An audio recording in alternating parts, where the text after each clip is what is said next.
Hello, and welcome to Multifamily Electrification Overview and Opportunities. Let me just share my slides here.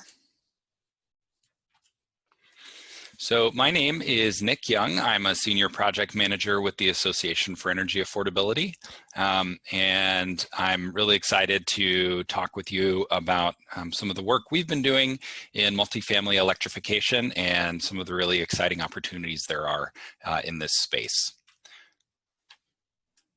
Quickly, a little bit about the organization I work for. AEA is a nonprofit dedicated to achieving energy efficiency and decarbonization in new and existing buildings in order to foster and maintain affordable and healthy housing, especially low income.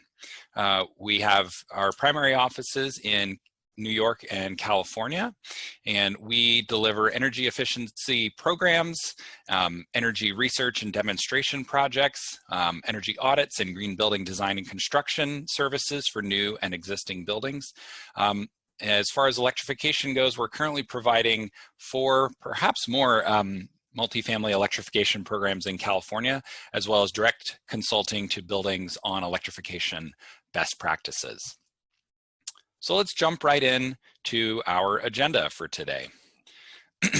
We're going to start with talking through why electrify, then go through some of the basics of heat pumps, talk through space and water heating, renewables, and other appliances and applications, dive a little bit deeper into heat pump water heating, because it's such an important topic for multifamily. Then talk a little bit about the electrification program experience that we have, and then wrap up the presentation. So let's start with why electrify. Why do we want to do this? For a few reasons. First of all, safety. When we electrify and get rid of fossil fuels, we're eliminating NOx and CO. We have no more gas piping, which can explode or catch fire. So we end up with a safer building. All electric buildings are healthier. Gas cooking in particular has been linked to respiratory illness, especially in children. And all of those emissions in the first bullet are also linked to negative health outcomes. Climate, right? Using electricity instead of fossil fuels reduces our greenhouse gas emissions, particularly as the grid gets cleaner over time, which is happening and will continue to happen, and many areas have commitments related to that. Resilience. This is actually something that is counterintuitive for a lot of folks. A lot of folks think that, well, if we put all of our eggs in one basket, we're going to have a less resilient building. What happens if the power goes out? The fact of the matter is all modern gas equipment uses electricity, and studies have shown that electricity is restored faster after a disaster-related outage than natural gas is. So while it's true that you would have all of your energy coming from electricity as opposed to electricity and gas, for example, your instantaneous gas water heater or your gas furnace, because those also use electricity, if the power's out, you're not going to be able to use those pieces of equipment. And finally, cost. Cost effectiveness studies, specifically for California, show that all electric buildings are usually cheaper to build and operate than mixed fuel buildings. Costs are going to vary by location and by market and things like that, but there is a real cost advantage to building all electric, certainly in California and likely in other places too.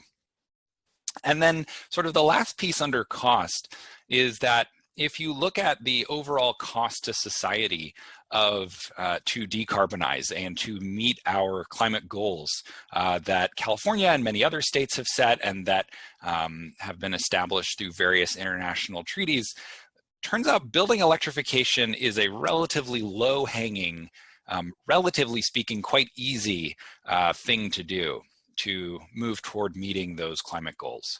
There are other sectors that are, for example, agriculture, particularly animal agriculture and transportation, that are more challenging to decarbonize. And buildings are actually quite easy relative to other sectors, and building electrification is a major component of decarbonizing buildings. And the good news is that electrification is already happening. There is a growing number of new and existing developments. These are all multifamily that are choosing to pass on gas and build all electric. We've worked on a number of these, but they're going up all over, particularly in California, but also other parts of the country. We're seeing a real rapid growth in all electric new construction, including New York, the Northeast, the Midwest, kind of all over the place. We're seeing all electric buildings starting to really come into their own. These are just some examples from California and the West Coast of previously multifamily, and then this slide are some commercial buildings, including a number of retrofits. So for folks who may not be familiar with all electric, or building all electric, the question might come up, yeah, but can you really do it all with electricity? And the answer is an emphatic yes. Everything particularly in a multifamily building that you do with gas, you can do with electricity. The main things that, where the main end uses where gas comes up and where we need to transition to using electricity are space heating, water heating, cooking, and then a few other appliances like laundry, pool heating in some cases, and fireplaces if you really want a fireplace. We work primarily in affordable housing, so fireplaces don't come up as an amenity too often, but there are electric alternatives, non-combusting alternatives to fireplaces that give you that same feel without the fossil fuels. In California, like I mentioned, and so like most of the projects I work on personally are in California, and we actually have some specific climate-related policies that make all electric make a lot of sense. So as of today, over 32 local jurisdictions in California have passed local energy code or building code amendments that either favor or require all electric new construction. As of the recording of this in July 2020, San Francisco has just announced a policy. They haven't adopted it yet, but they've announced their intention to adopt it. And then regionally, there are community choice energy providers, that operate sort of like co-op utilities that offer 100% carbon-free electricity. So, for example, where I live in the East Bay, in the Bay Area, I can choose to get 100% carbon-free electricity. And so if my home or apartment were all electric, I would essentially have zero carbon impact from my energy use in my home. So that's right now in California. We have state-level legally binding commitments by 2030 to reach 50% renewable electricity. So we have a renewable portfolio standard where statewide, our investor-owned utilities are required to get to 50% renewable. As well as we have a requirement to double energy efficiency of existing buildings by 2030. And when these policies were passed, 2030 seemed like a long way away, but now 2030 is just 10 years from now. So they're coming fast, but we are well on our way to meeting those. And then the really exciting thing is that we have a state commitment, and a number of other states have similar commitments to reach 100% renewable electricity or carbon-free electricity and statewide carbon neutrality by 2045. So all of that puts us well on our way to cleaner and cleaner electricity, and so we need to take advantage of that in our buildings so that we can reduce the environmental impact and improve the performance and the health of our communities through building electrification. So a concept that is going to come up a lot in these discussions today and that you'll hear a lot is the concept of heat pumps. So what I want to do real quick is make sure that we're on the same terms in terms of what a heat pump is and how it works. If you are already familiar with heat pumps, this will be an overview. And if you're not, that's fine. So heat pumps are really important for electrification, but they're also really simple.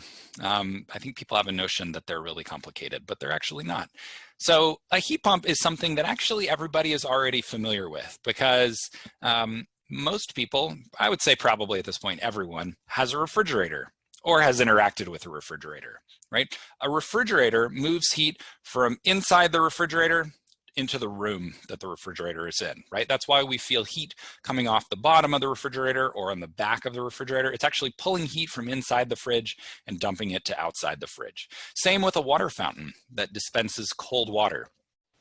The water fountain actually pulls heat from the water and dumps it into the surrounding air. So the water gets colder and the air gets warmer. It's moving heat. The air conditioner, like a window AC unit, it moves heat from inside to outside. And then finally, a heat pump water heater would just move heat from the surrounding air or another heat source into the water. So it would cool off the air and heat up the water. So when your friend asks you in casual conversation, because I know this comes up a lot, what is a heat pump, or how does a heat pump work, or maybe grandma asks you or your parents ask you, you can just tell them it's a device that moves heat from one place to another using refrigerant, just like an air conditioner or a refrigerator. That's all it is. It doesn't generate heat, it moves heat. And there are a few things that are really great about heat pumps. First of all, they're hyper efficient, anywhere between 3 and 5 times as efficient as gas products that do sort of the same thing. They enable zero emissions buildings via renewable electricity. Heat pumps improve air quality because they don't emit any local emissions. You're not burning anything to operate a heat pump. They improve safety, right? We don't have gas lines in our building that can explode. So we have a safer building. They deliver heating and cooling within a single system, and we'll see some examples of that in a little bit. And they can work in different climates, and we'll see some examples of that as well. If we want to get into the nitty-gritty details of how heat pumps work, they work via the refrigerant cycle. I'm not going to go into a ton of detail on the refrigerant cycle. If you really want to dive into the details of how the refrigerant cycle works, there are lots of great resources available on YouTube and other places. But it's a cycle, in summary, of compression and expansion that allows the refrigerant to absorb heat on one side and then release it on the other side. So it absorbs heat over here, pulls heat in, cools it down, and then releases it over here and heats up this space. And it goes in a circle, pulling heat from here and dumping it over there. And it just goes around and round and round. And that's what it's doing. It's just moving heat from one place to another using a cycle. And something to keep in mind is that the heat pumps that we're talking about and that are available, excuse me, I've got something in my eye. The heat pumps that are available today, these aren't your parents' heat pumps. There are modern heat pumps that can operate down to minus 13 degrees Fahrenheit. So, you know, like CFL bulbs sort of gave energy efficient lighting a bad reputation, and now we have LEDs that work in much better and the performance is better, the light quality is much better, but some people have this notion that energy efficient lighting is poor quality lighting. Older generations of heat pumps that maybe didn't perform so well in colder situations, or that just didn't work as well, may have sort of turned some folks off to heat pumps. But the current crop of products really is a cut above what used to be available. And these really can work in almost any climate. So let's jump straight in to the first sort of primary usage that we might see for heat pumps, which is for electric space heating. So if we're going to do space heating with a heat pump, there are a few different form factors that you might come across. One is a ducted heat pump that looks, in terms of form factor, the indoor unit, you have a fan coil that looks very similar to your standard fan coil for an air conditioning system or for a furnace. And then you have an outdoor unit that to most folks would be indistinguishable from a standard air conditioning outdoor unit. We also might have what's called a mini split heat pump system. And these can be either ducted or ductless. So there are sort of two distinguishing characteristics of a mini split system. One is that the outdoor unit usually has a horizontal discharge fan. So if you notice, the fan in this middle image is blowing horizontally, whereas the fan in the left side image is blowing up. So a mini split usually has horizontal discharge fan. And another distinguishing feature of a mini split heat pump is that it has a variable speed compressor, and that allows them to match load more effectively and get very high efficiencies. So these can be extremely efficient products. And they're also available in both ducted and ductless indoor units. So you might see these as like a little cassette on the wall or in the ceiling, or as a ducted unit that's sort of hidden in a soffit or in a closet somewhere. Could be a mini split nonetheless. A third type of heat pump that you might come across in multifamily buildings is a packaged terminal heat pump. And these are sometimes sometimes can be easily confused with packaged terminal air conditioners, which are often abbreviated PTACs. But you have to be careful because a PTAC may have, excuse me, I've still got something in my eye here. This is bad timing. A PTAC may have heating, but if it's just called a PTAC plus heating, that heating is likely electric resistance heating, which is not going to be as efficient as a heat pump. So you're really best served in trying to find a packaged terminal heat pump to do your heating and cooling, if that's the kind of form factor and cost that you're looking for your project. And one thing to remember is that when you do your space heating with a heat pump, you also get cooling. Remember, so a heat pump can, all of these products in heating mode are moving heat from outside inside, heating the indoors. And then when it gets hot outside and you want to cool it down inside, it just reverses and it moves heat in the opposite direction. So all of these will give you both heating and cooling in a single system, which is really great. That's one of the great things about heat pumps for space heating, is you get two systems in one. There are also central options for heat pumps. So you might see variable refrigerant flow systems. These are essentially like large variable speed heat pumps where you'll have anywhere from like 1 to multiple rooftop units connected to a network of indoor units, and they can move heat around a building in very smart ways to get super high efficiencies. There are packaged rooftop heat pump units. So if maybe in a multifamily building you have a commercial space or a community space that has a rooftop package unit, those can be done with heat pump based units. And then this large unit you see on the right-hand side is what's called a heat recovery chiller. And this is a unit that can do heating and cooling and hot water, like domestic hot water, all in a single unit, and move heat around in smart ways to achieve very high efficiencies. To do space heating with electricity, we've mostly been focusing on heat pumps thus far. Another technology that can be used that is super low cost to install but can be quite high cost to operate is electric resistance heating.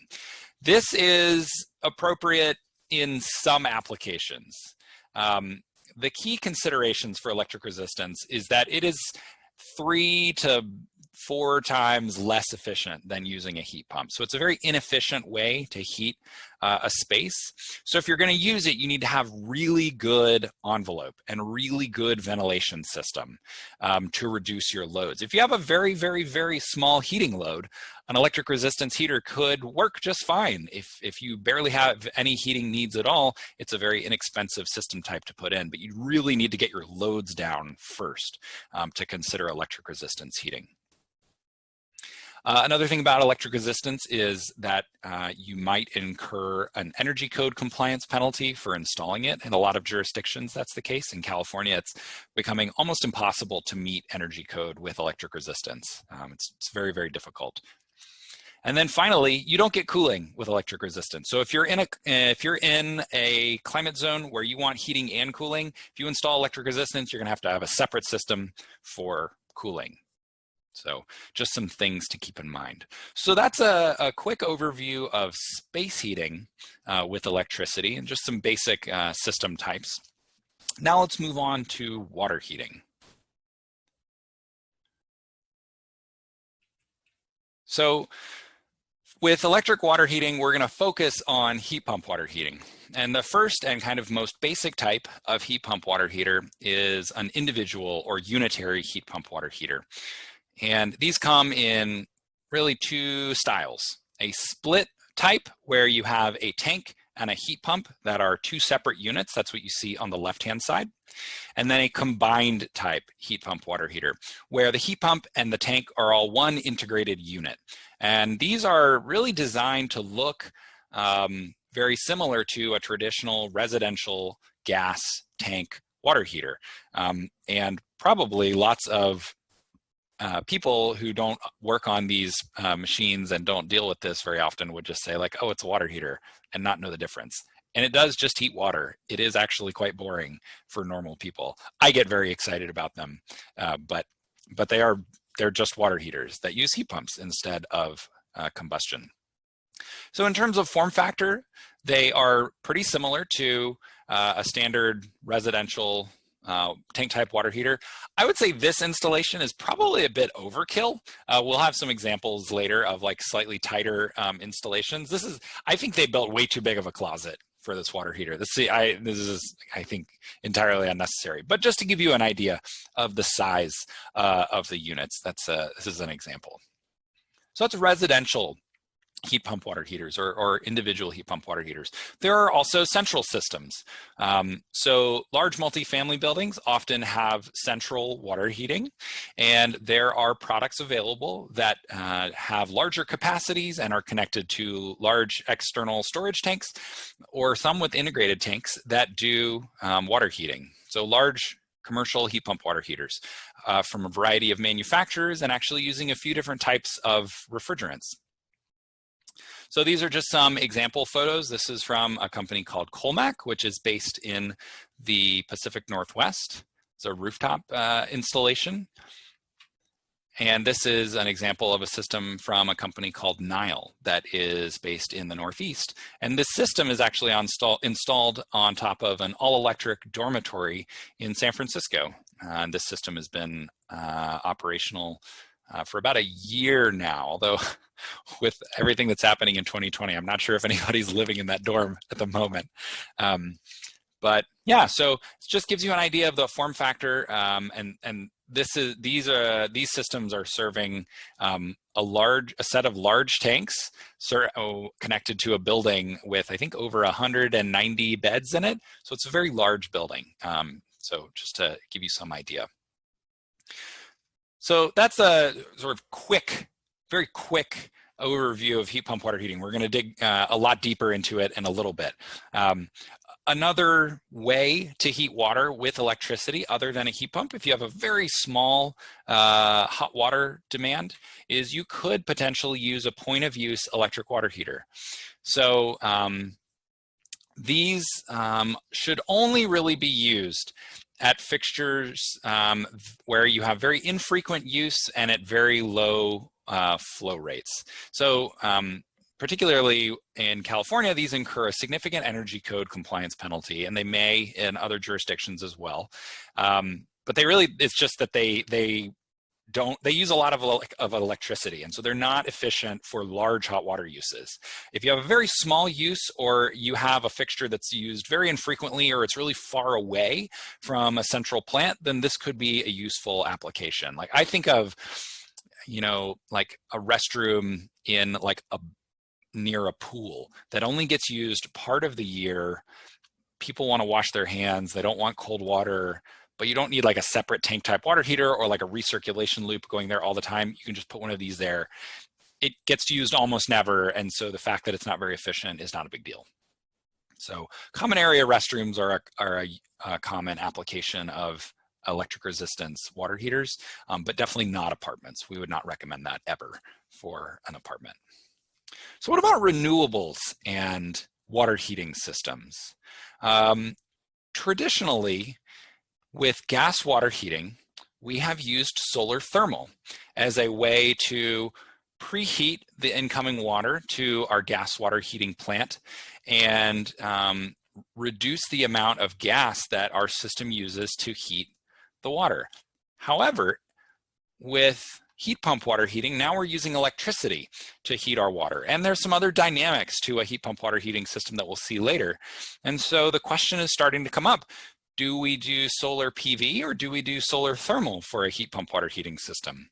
So let's look at some of the trade-offs or the sort of pros and cons of PV versus thermal when we have an all-electric building using heat pump water heating. So spoiler alert, most of the pros are on solar PV. So pros of solar PV are that it has no moving parts, whereas solar thermal does have moving parts, including pumps and fluids. Solar PV can offset 100% of all loads for a small building, so you could size a PV system large enough to offset all of the electricity use for an entire building, or certainly at least for a hot water plant. Whereas a solar thermal system is limited. It can only really be sized to offset at most 60, maybe 70% of the hot water load for a building, so you can never zero out your gas bill with a solar thermal system and gas water heating, whereas you could zero out your electric bill on an annual basis with an all-electric building and solar PV. Having PV only also simplifies the building. You have just one renewable system, whereas PV plus thermal, you know, have two systems, so it's just more complicated. There are more things going on. Solar PV also doesn't impact the design of your heat pump water heating system. We're not going to look at this in too much detail, but connecting a solar thermal system to a heat pump water heater requires very careful integration. And often a solar thermal system and a water heating system are designed by separate parties. And so getting those people to talk to each other and ensure that the systems are going to work together well can be a challenge. It can be done, and we do have some projects where they're choosing to pursue that. But in general, it's easier because a PV system, you put the PV on the roof, and then the plumbing designer designs the heat pump water heating system, and then they don't have to talk to each other, and it's fine. Both systems, both PV and thermal, should be monitored for performance. So it's not like PV, you can just put it up there and forget about it and never look at it. Panels need to be cleaned, inverters fail sometimes, and so there is maintenance and upkeep that needs to happen for both of these systems. But in general, the verdict is that solar PV only is the best approach for an all-electric building. Let's move on to a hot topic. Oh, that was a bad joke. I apologize. Electric cooking. So electric cooking in residences comes in a few varieties. From left to right, we have induction, radiant, and resistance. Resistance is the kind of stove that we've probably all used at some point with the coil, and it's not a particularly great cooking experience. And so when a lot of people think about electric cooking, that's what they think of. And the good news is that there are better products that that deliver a much better cooking experience than electric resistance. Radiant is essentially the same technology as resistance. It's just got a glass top on it. So it's easier to clean, but it still has the same sort of slow heat up and cool down issues as the resistance heating. The one I really want to focus on and to bring folks' attention to is actually induction cooking. So induction cooking is a different way of using electricity for cooking than electric resistance. Instead of heating the cooking surface, which then heats the pan, what induction does is it actually creates a magnetic field that jiggles the electrons in the pan, and just the pan heats up. The cook surface does not heat up at all.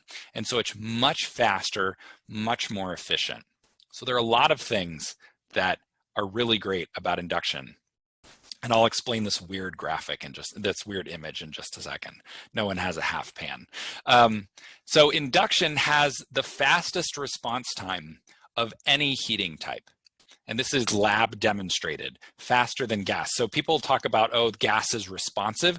Induction is actually more responsive. It boils water in half the time of any other heating type. It has extremely precise heat control down to very low levels. it uses, or it generates less waste heat, and so there's less overheating in the kitchen. I actually have, I live in an apartment, but I have a single burner plug-in induction cooktop that I use for most of my cooking. And the first thing I noticed is that I wasn't getting hot and sweaty when I was cooking anymore, because all of the heat was going into the pan. There wasn't all of this extra heat, you know, all around my kitchen, and I wasn't getting all hot, and it made cooking much more pleasant. And then also there's no open flame, and only the pan gets hot, which means induction is actually much safer than other types of cooking. You can put your hand very close to where the pan is, and there's no heat because all that's getting heated is the pan itself. So this weird image, just to explain it a little bit, it's what they've done in this is they've actually taken a pan, cut it in half, and then they've put the pan and a piece of chocolate on top of an induction cooktop. And what they're showing here is that the cooktop is on, but only the pan is getting hot. So the chocolate that's touching the pan is getting hot and melting, but the chocolate that's just sitting on the cooktop itself is not heating up, because what the cooktop's doing is generating a magnetic field, and the chocolate doesn't have any electrons that can be jiggled with an electromagnetic field, so it's not heating up. So it's just showing you that where that chocolate is on the left-hand side, you could be putting your hand on that and it would be just fine. It would not be hot. Okay, yeah, induction sounds great, Nick, but what about cost? What about cookware? Okay, so these are things to think about. Induction currently is not the cheapest type of electric range. You can get induction cooktops for less than $1,000, but they are not the bargain basement, super cheap stoves like you can get both gas and electric resistance. Prices, I think, should come down as adoption accelerates. You know, I would love to see a affordable, durable, like hot point, cheap finishes induction cooktop that we can just install in every multifamily building and be done with it. But unfortunately, induction up to now has mostly been marketed toward a more premium market. So that's what's available currently. But as electrification accelerates, I'm hopeful we'll see some more budget-friendly options. Cookware, you do have to have compatible cookware. So your pots and pans need to be what's called ferromagnetic, which just means they need to have some amount of iron in them, or magnetized stainless steel also works. So cast iron, many other pans with a sandwich bottom will work, and there are lots of affordable options out there. This is just an example that I pulled from Amazon a few months ago, a 3-piece induction bottom pan set for $27. So when we're talking about buildings and appliances and installation and like worrying about, you know, people's cookware, like what would the additional cost of like buying people some cookware be relative to the, you know, cost of a building or a major retrofit? Pretty small. So it is something to think about though. So in addition to residential kitchens, sometimes multifamily buildings or other building types are going to have commercial kitchens. So can you do a commercial kitchen with no gas? Like what are you? Yes, the answer is yes. All of the major appliance types in commercial kitchens that are served with gas, there are electric alternates, including high heat, searing, and there are actually quite a number of Michelin star restaurants that have no gas that are entirely electric kitchens. So you can do it. And depending on where you are, there may be local resources for you where you can find out more about kitchen appliances and go test them. In California, we have like a utility funded kitchen and food service technology resource center. We have one in Northern California, one in Southern California, for folks to be able to go and test out and learn about sort of the latest kitchen technologies, particularly commercial technologies. So you can do it all with electricity. So in addition to kitchens, there's also electric laundry, which primarily we're talking about dryers. Washing machines, you get the hot water from a hot water system, and then the washing machine just goes, right? So we're not worried about electric clothes washers because they're already all electric. What we're talking about really is dryers. So residential clothes dryers, there are a few different options for doing them with electricity instead of gas. So the most efficient is going to be a heat pump dryer. These will dry your clothes a little bit more slowly, but much more efficiently.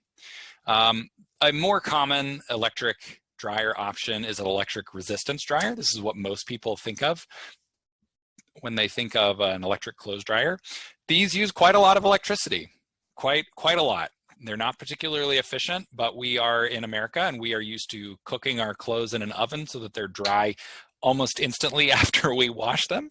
So if that's what people want, electric resistance will get them that. There are also options for combo washer dryer systems. These also tend to be smaller loads, but can be relatively efficient ways to do it. If you have commercial laundry or central laundry in a multifamily building, again, there are electric resistance dryers, and there are commercial sized electric heat pump dryers. This is a model here from Speed Queen that is not yet available in the United States, but we are really trying to lobby Speed Queen and these manufacturers to bring this equipment to the United States. It's available in other countries and other regions, but not here yet. But we would love to see this in some projects because we think it would be a great way to do electric clothes drying in a way that's much more efficient than electric resistance. So we have a building and people need to get to the building somehow. And a lot of buildings are multifamily buildings are going to have some variety of parking. And increasingly, we need to include electric vehicle charging in our parking areas. So as we're all probably aware, the EV revolution really is here. And new buildings in particular need to be ready for it, and existing buildings need to think about how they're going to be ready for it as well. There are many state and local requirements for EV charging, or perhaps incentives, depending on where you are. And especially with new buildings, you should really consider sizing your electrical service and infrastructure for an all EV future. Like, think about what tenants are going to want in 10 to 15 years, so you don't have to upgrade your service down the line. There are also options for electric storage. So battery storage has really come a long way and has accelerated very quickly in the last few years. Battery storage systems are available and cost-effective for many building types, particularly when combined with solar PV. Also in areas where there is time of use pricing for electricity, batteries can help load shift and charge during periods of low cost or when there's a lot of solar PV generation, and then discharge during periods of high cost to reduce peak demand charges and charges during peak periods when electricity is more expensive. Take a drink of water. Hold on just a moment.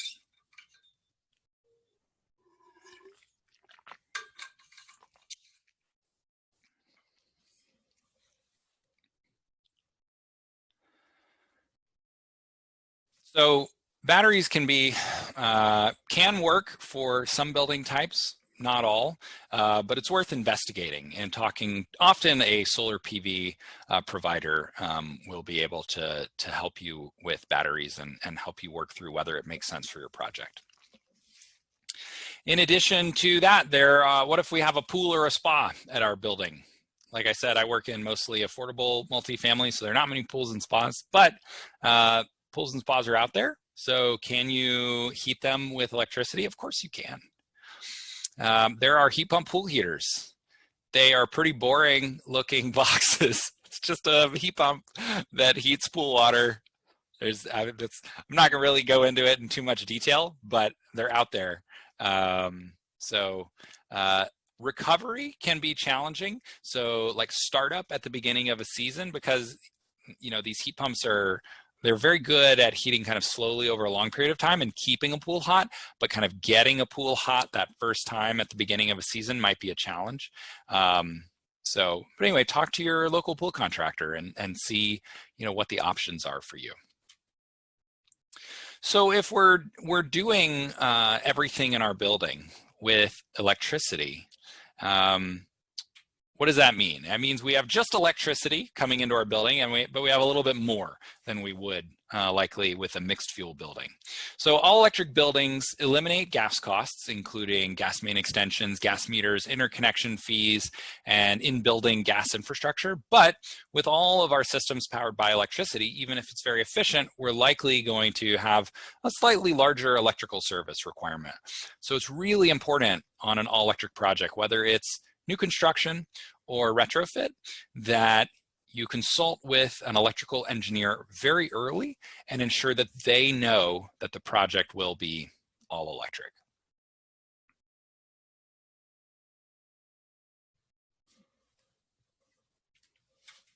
All right, let's move on and dive a little bit deeper into multifamily heat pump water heating. This is a really important topic because water heating it's really sort of the piece of the multifamily electrification puzzle that that is being solved sort of right now, and that we've learned a lot over the last few years, and that we have a better idea of how to do this. Heat pump water heating has been around for a long time, but it has not been very common in very many places for a long time. But there are a lot of opportunities for heat pump water heating in multifamily buildings. So the first opportunity are individual apartment water heaters.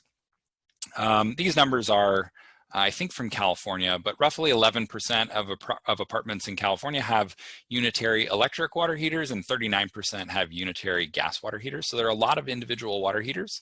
I'm not sure what the numbers are nationwide, but a significant fraction of apartments are going to have individual water heaters, so we could do individual heat pumps.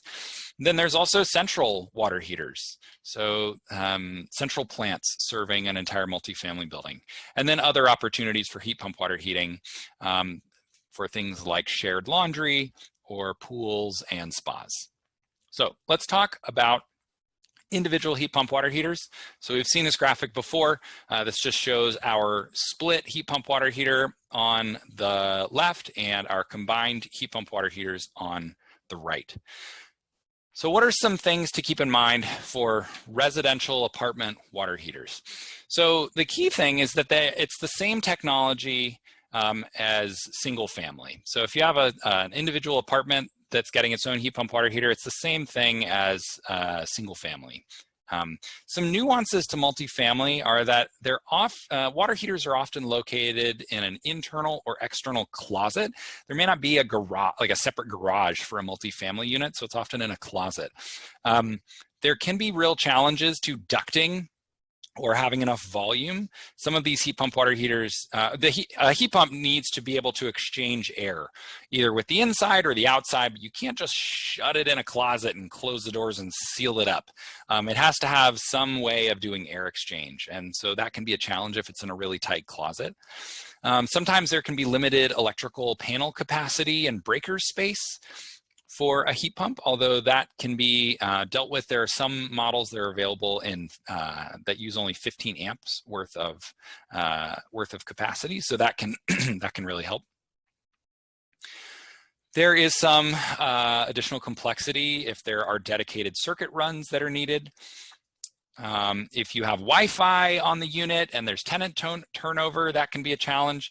And then some apartments have fewer water fixtures but higher occupancy density relative to single family, and so you might need kind of a larger heat pump water heater that might be harder to fit in some of these really tight closets. I mean, we've seen some closets that are like 20 inches wide, which is very narrow, maybe 24. But you can do it, and we have done it in lots of projects. So that's individual heat pump water heaters. What about central heat pump water heaters? So again, this is an idea of the form factor. These units can vary anywhere from like, 3 feet tall to 6 feet tall or more. There's big boxes, it's a heat pump, it heats water. So what are some considerations for central heat pump water heating? First of all is electrical service. These units often have large amperage, up to 100 amps, 240 volts, sometimes 3-phase equipment. You may have, the water heater may be a long distance from the closest electrical panel. If the water heating plant previously was gas, it didn't need a lot of electrical service to that gas water heater, and now all of a sudden you may need to run a separate circuit to that location. And this may have sort of upstream impacts on your electrical service or your panels or even your transformers. There are space considerations. So as we'll see later, a major design feature or design consideration is that we want a heat pump water heating system to have large storage tanks. That's really the most efficient way to design with heat pump water heaters is a large storage tank. And so you have to find a place to put them. And then same with the heat pumps. The heat pumps, again, they need to, just like the residential kind, a central heat pump water heater needs to be able to exchange air, usually with the outside. And so you need to account for that in your location for the units. And then finally, hot water recirculation is something that has to be dealt with. Higher return temperatures and flow rates sometimes can degrade the efficiency of a heat pump water heater, so it's something that you have to really sort of be mindful of and deal with effectively. In terms of plant types and system types, we see like a few varieties. Where there are maybe 2 to 8 apartments served, you can usually do this with a 50 to 80 gallon individual heat pump water heater. So you could do this with like a large Rheem or A.O. Smith or Sandin or GE or other of the just sort of residential heat pump water heater.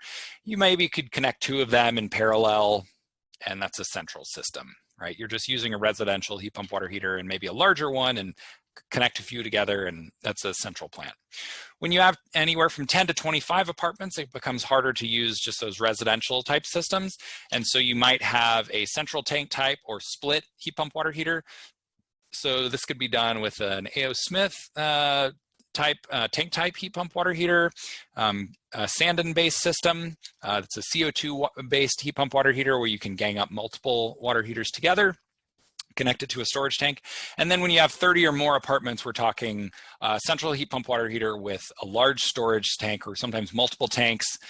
There are products from Colmac, Nile, Mitsubishi has a product coming, a CO2-based product that hopefully should be available in 2021.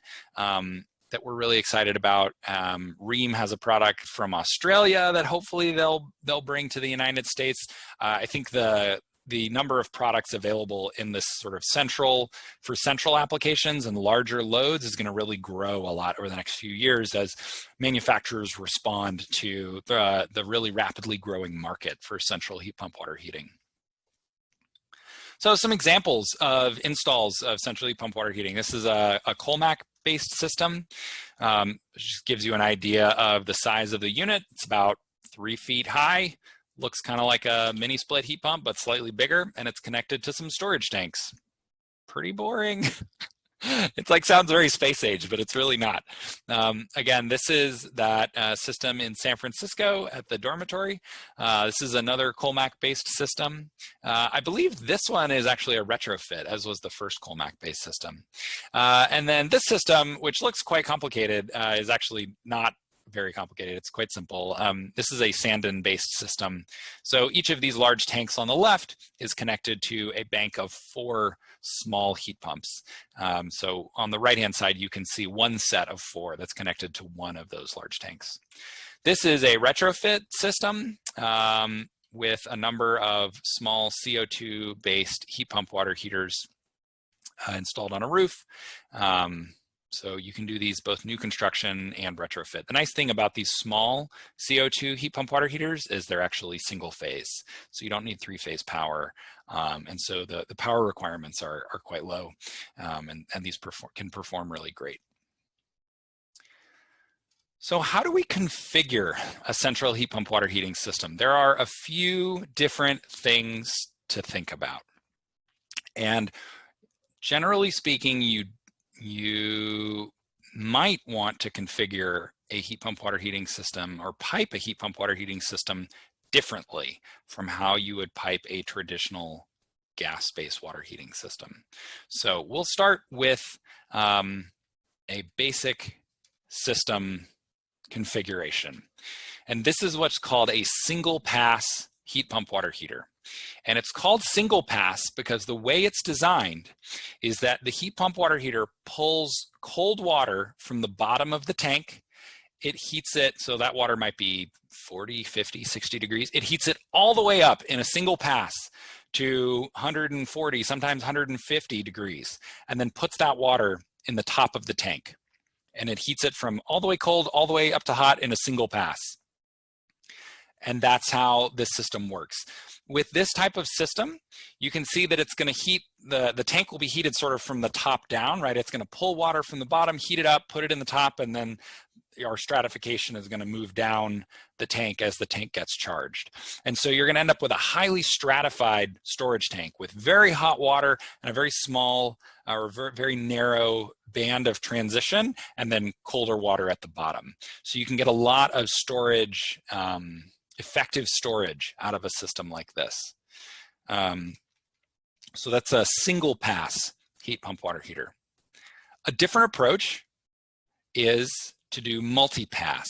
So let's look at where pay attention to where the water heater is connected to the storage tank. So single pass, bottom and top, multi-pass, kind of right in the middle. And this is more similar to how a traditional gas water heating system is connected to a storage tank, right? Usually the in and the out, or the supply and return to the heat pump, are connected just north and south of each other on the storage tank, and it pulls from the bottom, it heats it up some amount, and then puts it back into the tank.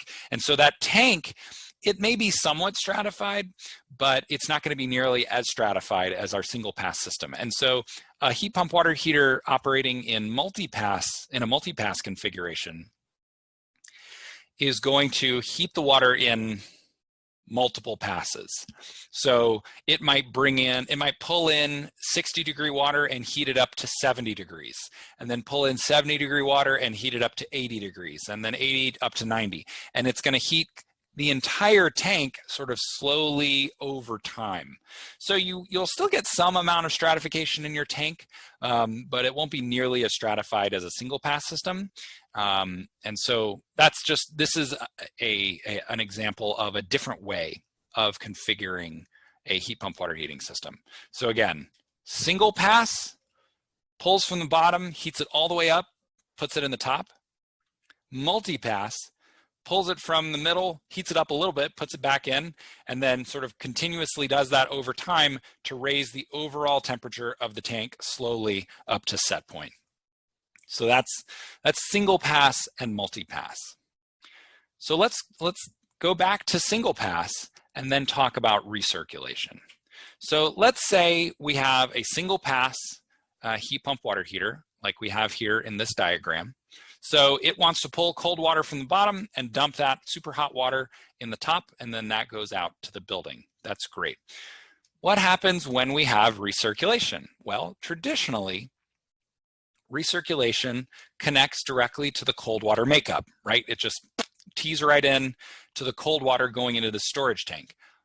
But what this might do is this might actually warm up the bottom of the storage tank, and particularly CO2 refrigerant heat pump water heaters, and also traditional R134A refrigerant heat pump water heaters. They really like to see cold water. The colder the water coming in and the larger the temperature lift, usually the higher the efficiency, the overall efficiency of that heat transfer. And so what can happen when you do this is it'll warm up the bottom of the tank and it'll reduce the overall efficiency of the system. So, okay, maybe we don't want to put the Recirc in the bottom. Maybe we could put it in the sort of part of the way up the tank. And so this could work. And there are some systems where this is how they recommend that you do it. But there is another way that has emerged over the last few years to deal with recirculation and to try to maintain the efficiency of a heat pump water heating system, particularly a single pass system. And that's actually, instead of returning the recirculation directly to the tank, instead we return the recirculation to a separate system. So in this diagram, the recirculation returns to something called a Recirc tank. And this can be heated either via a heat pump or by electric resistance. Heat pump would obviously be more efficient.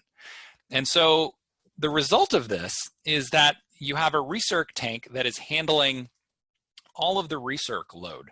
So that relatively small temperature lift of like 105 back up to 120, where a heat pump can do that, but it's not going to be very efficient at doing that. Or electric resistance can do that as well. And and that system, that Recirc tank, it's operating at moderate efficiency, but that moderate efficiency is isolated to the Recirc tank. And then our single pass heat pump water heater, the only thing it ever sees is super cold water, right?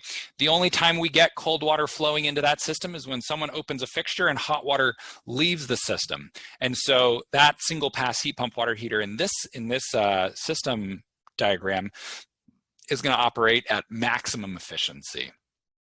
So this is an approach that that we've done on some projects and that other folks have done on some projects. And it can definitely work. In reality, it's a little bit more complicated than this because the water coming out of your main stratified storage tank is going to be usually hotter than 120. It's going to be about 140, sometimes 150 even. So you're going to have a mixing valve. So in reality, this is more like what your piping is going to look like.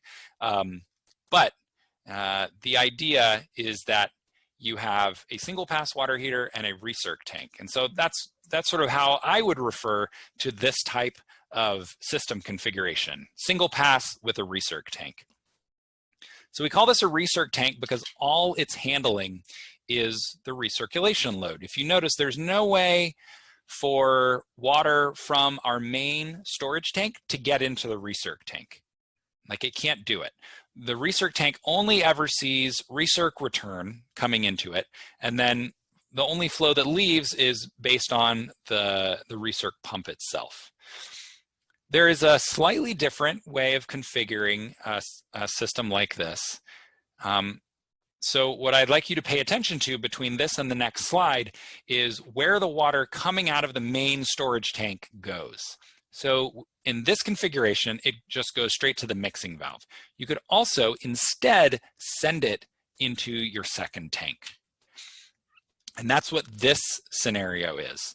So in this one, we still have a single pass water heater on the left, but instead of our stratified storage tank going straight to the mixing valve, it's actually going into what's called a swing tank.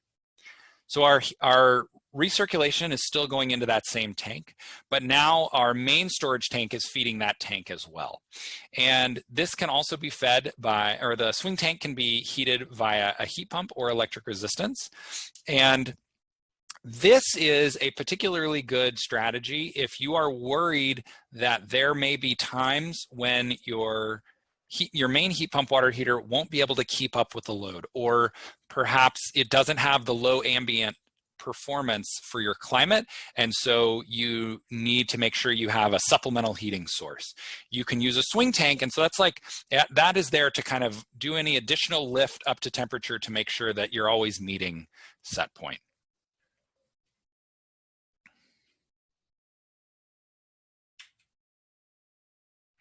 So we've got our Recirc tank and we've got our swing tank. So with a Recirc tank, you can do multi-pass on your heat pump water heater, but if you're going to do multi-pass on your main plant, so on the left-hand side, you notice that's a multi-pass heat pump water heater.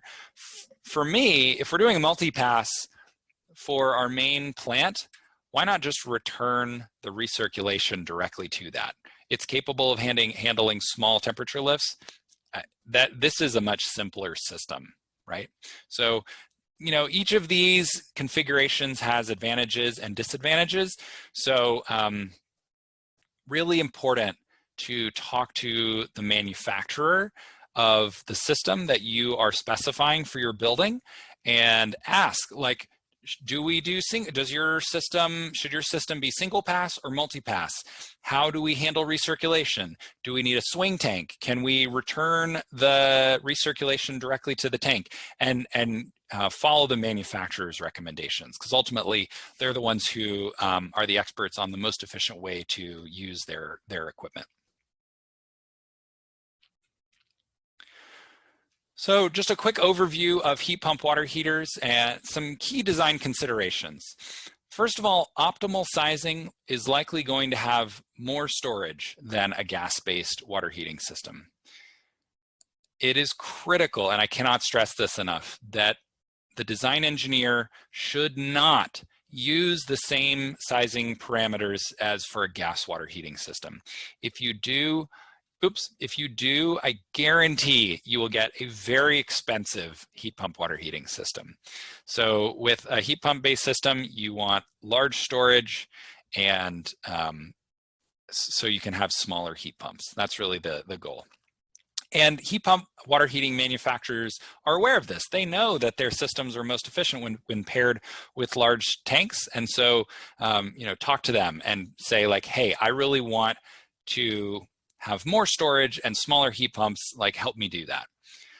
Individual systems, individual heat pump water heaters can be located actually inside of an apartment unit with no outside air.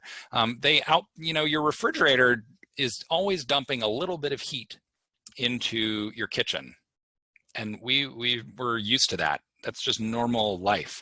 A residential heat pump water heater would just be dumping a little bit of cool air into the home or the apartment that it's located in. And as long as that's located in a place where that's fine and not going to be noticed and people aren't going to worry about it, then it's totally fine. And there are actually studies that bear out that it doesn't really have a significant impact on comfort or on cost to heat or cool an apartment. Larger central systems, however, they will need access to outdoor air. A lot of folks have had success locating those in garages, so that's another option. And they can even be ducted if space is tight.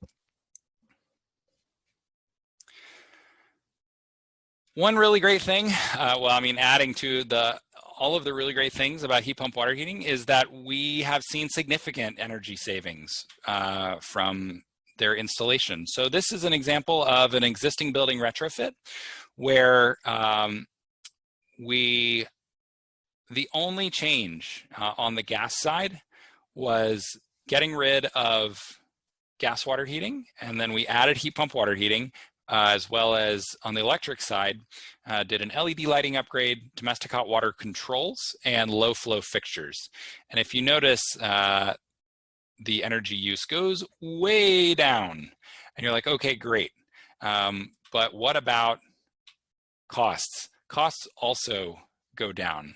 This is a different project, but we see both cost and energy use going down with these switches when you do smart electrification with efficiency.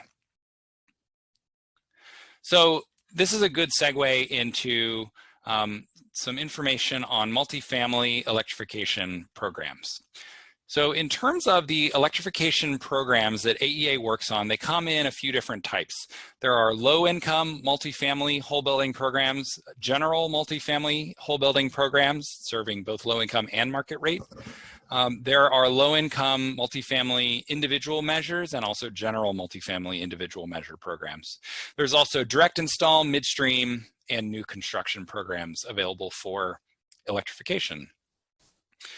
So in terms of programs, the electrification measures for space heating, if there's already air conditioning, you could be able to use the same factor for a retrofit. You could use a split DX heat pump, a package DX heat pump, or a package terminal heat pump. So these are great for existing buildings because you can just swap out the air conditioning system for a heat pump. If you don't have existing air conditioning, there's less benefit from traditional system types like we see at the top.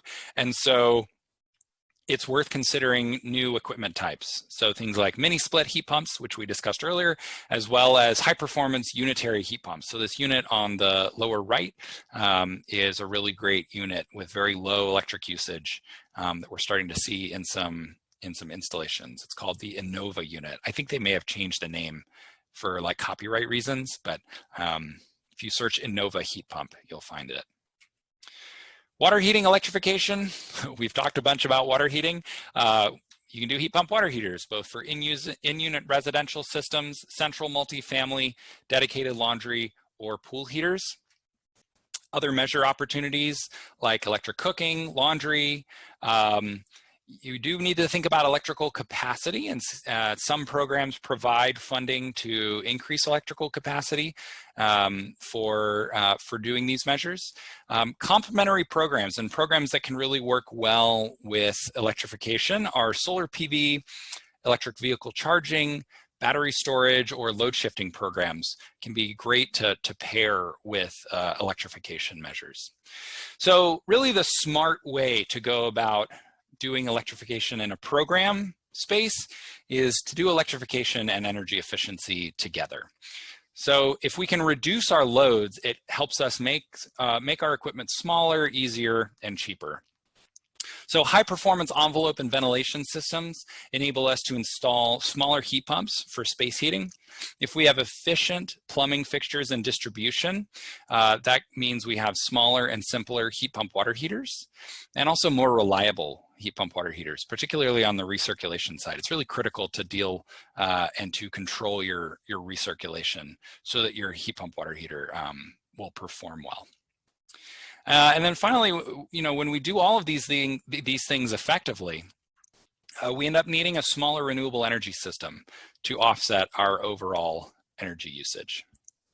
Some key program features for effective electrification programs are really the same programmatic best practices from standard energy efficiency programs. So things like making it as streamlined and simple as possible, having a single point of contact or having a one-stop shop approach for participants, being as flexible and adaptable as you can be, and having strong customer support and technical assistance. Right? Electrification in many markets and for many contractors and owners and residents is new. And so it's really critical that the program really support that work. And it's really critical to do these basic things that apply to all programs well, given the other challenges of electrification programs. And what about driving participation in electrification programs? I would say the key is persuasion and education. It's really critical to be able to deliver effective technical assistance for the property owner and the contractors. So that's really like numbers 1, 2, and 3. And then other things that can help drive participation is to pair electrification with existing or new solar PV, and to emphasize some of the other benefits like cleaner air, safety, bill savings, equity, getting 2 systems in one when you're replacing your air conditioning, removal of a gas meter. So if you remove a gas meter now, maybe you only have 1 utility to deal with instead of 2. Also, buildings are always going to have electricity, so like it shouldn't be, it doesn't need to be scary for people, and it just sort of simplifies their utility pictures. Take advantage of people who are, or not take advantage, but help, identify people who are eager to be early adopters and work with them and help them sort of demonstrate the effectiveness of these approaches. And also, initially, there are, most programs when they first start are likely to have higher rebates, so take advantage of those higher rebates when they first start. And also, electrification helps buildings and owners be prepared for future regulations that may be coming in various jurisdictions.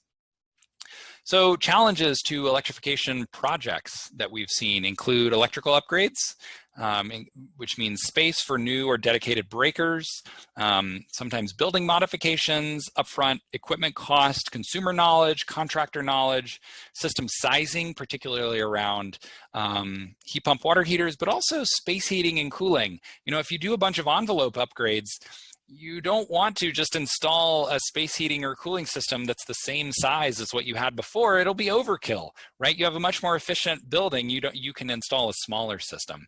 So it's important to really have eyes on that and make sure that that's happening and that things are being right-sized. To be able to talk with owners and with participants about the options that they have and the pros and cons of these, because again, some of these are less familiar to customers, and so it's important to be able to support that decision making. And then making sure that the program is quantifying and reporting metrics in a way that's really capturing the value of electrification. So how do we scale electrification? Well, first of all, scale is relative. Probably a 5-fold increase would be relatively easy with more resources, but what about 100-fold, right? Like, how do we really do this at scale? There are a few things. Midstream and upstream incentives can help. So incentive programs that incentivize distributors and that buy down the cost of equipment for contractors. So they never know that there's a program. They just see that the equipment is cheaper. That can be really effective. But downstream support is still needed, and particularly project-based support and targeted downstream incentives. Direct install can work for some measures, but it's not going to work for everything. And then some upgrade opportunities can scale easily, while others are going to need specialized support. And the good news is that we've gotten results from electrification programs, and they work. They reduce energy usage in buildings, they reduce greenhouse gas emissions in buildings, and they stabilize and offset costs, across multiple projects. So this is an example where we see on the left-hand side energy use and then energy cost. And you can see a clear reduction in both. This is a project in Sacramento.